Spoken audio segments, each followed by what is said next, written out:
ইসলাম বলে কোন বিবাহিত পুরুষ যদি দর্শন করে, এরা সূরাতে উদ্যানে নেন সূরাতে উদ্যানে নিয়ে সারা ঢাকার মানুষেরকে বলেন আজকে মুখকে শাস্তি দেওয়া হবে, সব টেলিভিশনে লাইভ দেখান, এরা পাথর মেরে হত্যা করেন।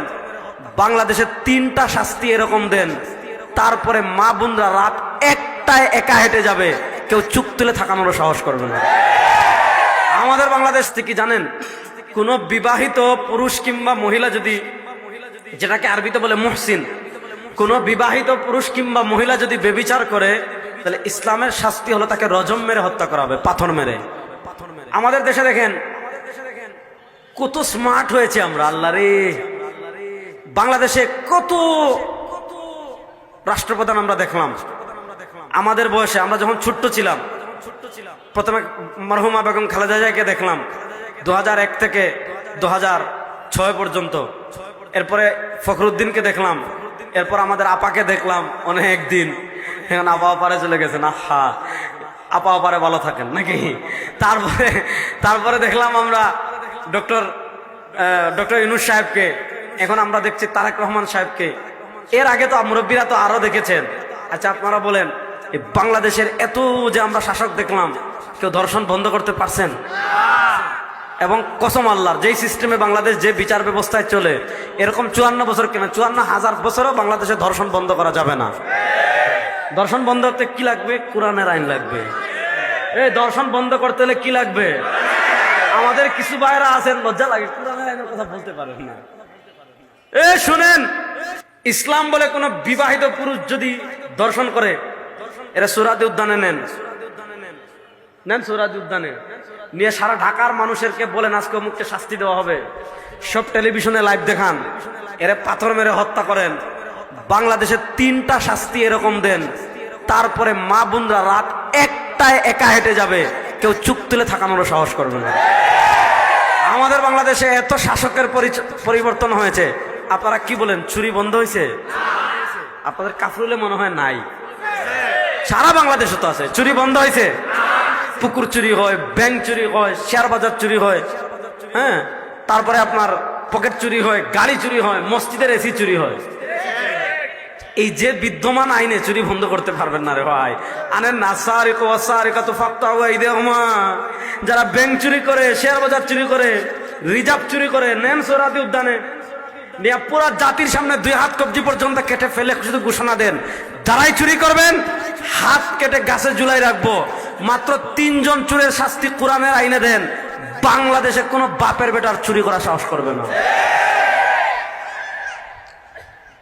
কথা ভালো করে বুঝেন। হযরতে মাইজ আসলামী রাদিয়াল্লাহু তাআলা আনহু ব্যভিচার করেছেন, সুবহানাল্লাহ। তিনি রাসূলুল্লাহ সাল্লাল্লাহু আলাইহি ওয়াসাল্লামের কাছে এসেছেন, এসে বলেন, ইয়া রাসূলুল্লাহ তাহিরনি ইন্নী জানাইতু। ওগো আল্লাহ রাসূল সাল্লাল্লাহু আলাইহি ওয়াসাল্লাম, আমাকে পবিত্র করেন, আমি জিনা করেছি। আল্লাহ রাসূল সাল্লাল্লাহু আলাইহি ওয়াসাল্লাম একবার বলার পর মানে অস্বীকারের ভাব নিলেন। মাইজ আসলামী আবার বলেন, তাহিরনি ইয়া রাসূলুল্লাহ, ওগো আল্লাহ রাসূল সাল্লাল্লাহু আলাইহি ওয়াসাল্লাম, আমাকে পবিত্র করেন, আমি ব্যভিচার করেছি। এইভাবে 4 বার বলার পর আল্লাহ রাসূল সাল্লাল্লাহু আলাইহি ওয়াসাল্লাম বলেন, হাল্লা কাব্বালতা লা মাস্তা, হয়তো তুমি ব্যভিচার করনি, হয়তো তুমি স্পর্শ করেছো অথবা চুমু দিয়েছো, ব্যভিচার করনি। উনি বলেন, লা ইয়া রাসূলুল্লাহ, আমি ব্যভিচার করেছি, আমাকে পাক করেন। রাসূলুল্লাহ সাল্লাল্লাহু আলাইহি ওয়াসাল্লাম সাহাবা একরামকে বললেন, মাইজ আসলামীকে পাথর মেরে হত্যা করো। মাইজ আসলামীকে বুক বরাবর গর্ত করে পুঁতা হয়েছে। সাহাবা একরাম পাথর মারতেছেন। হযরতে খালিদ বিন ওয়ালিদ রাদিয়াল্লাহু তাআলা আনহু, হযরতে খালিদ বিন ওয়ালিদ, তিনি তো সাইফুল্লাহ, তিনি একটা উটের হাড্ডি অথবা বড় পাথর নিছেন, নিয়ে মাইজে আসলামের উপর মারছেন। তো খালিদ রাদিয়াল্লাহু তাআলার শরীরে তো অনেক শক্তি না, তিনি সাইফুল্লাহ, আল্লাহর তরবারি, কোনো যুদ্ধে পৃথিবীতে তিনি হারেননি। এবং যিনি এই যে আমরা শুনতেছি না এখন হরমুজ প্রণালী, এই ইরান যিনি প্রথম তৎকালীন রোমানদেরকে পরাজিত করে যিনি ইসলামের বিজয় পতাকাকে উড্ডীন করেছিলেন, প্রথম জন হযরত খালিদ বিন ওয়ালিদ, তারপরে হযরত সাদ ইবনে আবি ওয়াক্কাস রাদিয়াল্লাহু তাআলা আনহু, যারা রোমান সাম্রাজ্য, তৎকালীন পৃথিবীর সুপার পাওয়ার রোমান সাম্রাজ্যকে পরাজিত করে ইসলামের পতাকাকে উড্ডীন করেছিলেন। হযরত খালিদ বিন ওয়ালিদ জুড়ে মারছেন, রক্ত ফিনকি দিয়ে বের হয়েছে। হযরত খালিদ বিন ওয়ালিদ একটু ঘৃণা করতেছেন, পাপীর একটা রক্ত বের হচ্ছে। আল্লাহ রাসূল সাল্লাল্লাহু আলাইহি ওয়াসাল্লাম বলেন, মাহালানি ইয়া খালিদ লাউ কুসিমাত তাওবাতুহু আলা আহলিল মদিনা লাকাফা। ও খালিদ বিন ওয়ালিদ, আমার মাইজে ইসলামীকে তুমি ঘৃণা করছো, খবরদার শুনো, আমার মাইজে ইসলামী জিনা করতে পারে, কিন্তু জিনা করার পর আমার মাইজে ইসলামী আল্লাহর কাছে এমন তওবা করেছে, লাউ কুসিমাত তাওবাতুহু আলা আহলিল মাদিনা, যদি পুরা মদিনাবাসী জাহান্নামী হয়ে যায় আর পুরা মদিনাবাসীর উপর এক মাইজে ইসলামীর তওবাকে বন্টন করে দেওয়া হয়, তাহলে আল্লাহ এক মাইজে ইসলামীর তওবার কারণে পুরা মদিনাবাসীকে জাহান্নাম থেকে মুক্তি দিয়ে দিবে। উলাইকা আসহাবু মুহাম্মাদিন সাল্লাল্লাহু আলাইহি ওয়াসাল্লাম। এজন্য শুনেন, সাহাবায়ে কেরাম মাসুম না, সাহাবায়ে কেরাম গুনাহ করেছেন, কিন্তু গুনাহ করার পর আল্লাহর কাছে এমন তওবা করেছেন যে তাদের এক তওবা এক শহর কি হয়ে যায়, ক্ষমাপ্রাপ্ত, মুক্তিপ্রাপ্ত হয়ে যায়। এজন্য সাহাবায়ে কেরামকে ক্ষমাপ্রাপ্তির ঘোষণা দিয়েছেন আল্লাহ। তারা গুনাহ করার পর ক্ষমা করে আল্লাহ ঘোষণা দিয়েছেন রাদিয়াল্লাহু আনহুম ওয়া রাদু আন। আল্লাহ ঘোষণা দিয়েছেন আমিনু কামা আমানান নাস। আল্লাহ ঘোষণা দিয়েছেন ফাইন আমানু বিমিসলি মা আমানতুম বিহি ফাকাদ ইহতাদাও। আল্লাহ ঘোষণা দিয়েছেন ওয়াসাবিকুনাল আউয়ালুনা মিনাল মুহাজিরিন ওয়াল আনসার।